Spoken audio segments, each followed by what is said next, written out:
DKI Jakarta sebagai pusat ekonomi nasional memiliki potensi besar dalam pengembangan ekonomi digital dan ekonomi kreatif. Didukung oleh infrastruktur, talenta muda, serta akses pasar yang luas, Jakarta seharusnya menjadi epicentrum inovasi dan startup Indonesia. Namun, di balik potensi tersebut, masih terdapat tantangan nyata yang perlu segera diatasi. Pelaku usaha mikro kecil dinilai menjadi yang paling membutuhkan bantuan modal usaha. Suasana antrian panjang warga Kabupaten Sukabumi yang akan membayar pajak di Samsat Cibadak, Kabupaten Sukabumi. Transformasi digital menjadi suatu hal yang tidak dapat dielakkan. Slide ini menunjukkan hasil analisis APKL terhadap isu-isu ekonomi digital dan kreatif.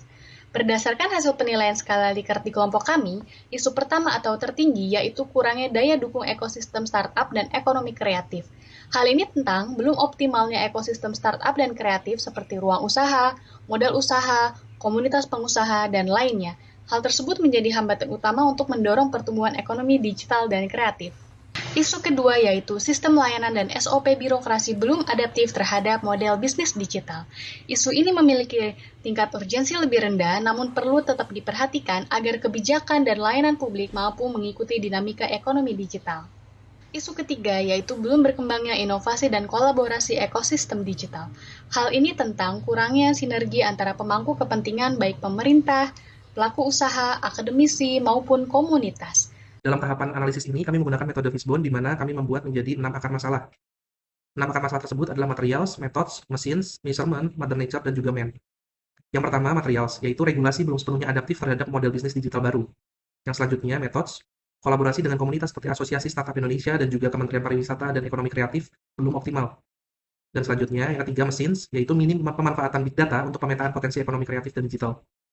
Lalu yang keempat adalah measurement, yaitu kurangnya monitoring berbasis data real-time terhadap pertumbuhan ekosistem. Dan yang kelima, mother nature, yaitu ketersediaan ruang yang terbatas untuk melakukan kegiatan ekonomi kreatif dan digital. Dan terakhir adalah man, yaitu kurangnya pemahaman tentang model bisnis startup seperti lean startup, venture capital, product market fit.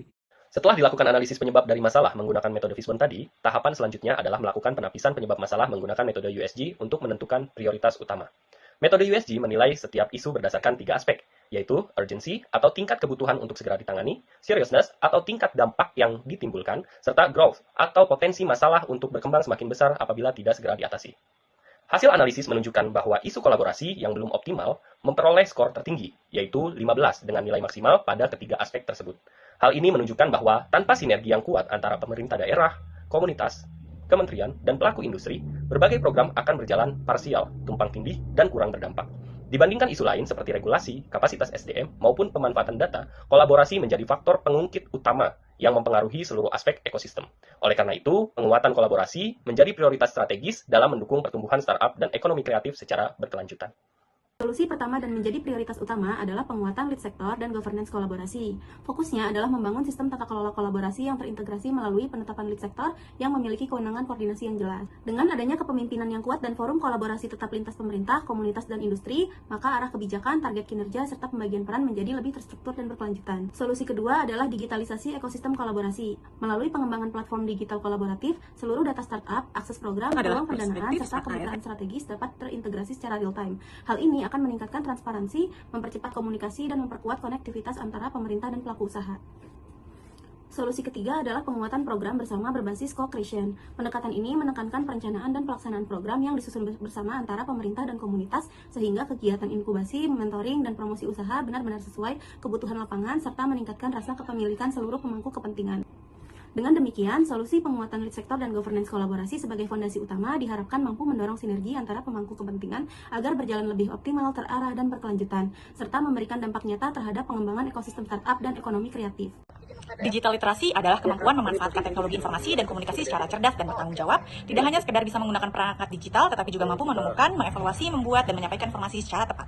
Digital literasi mencakup 4 pilar utama: digital skill, yaitu kemampuan menggunakan perangkat dan aplikasi secara produktif; digital kultur, yaitu kemampuan beradaptasi dan berpartisipasi dalam budaya digital yang positif dan inklusif; digital ethics, yaitu memakai dan menerapkan etika saat berinteraksi di ruang digital; serta digital safety, yaitu kemampuan melindungi diri dan data pribadi dari ancaman cyber. Dengan literasi digital yang kuat, kita dapat menjadi pengguna teknologi yang cerdas, aman, dan bertanggung jawab di era digital.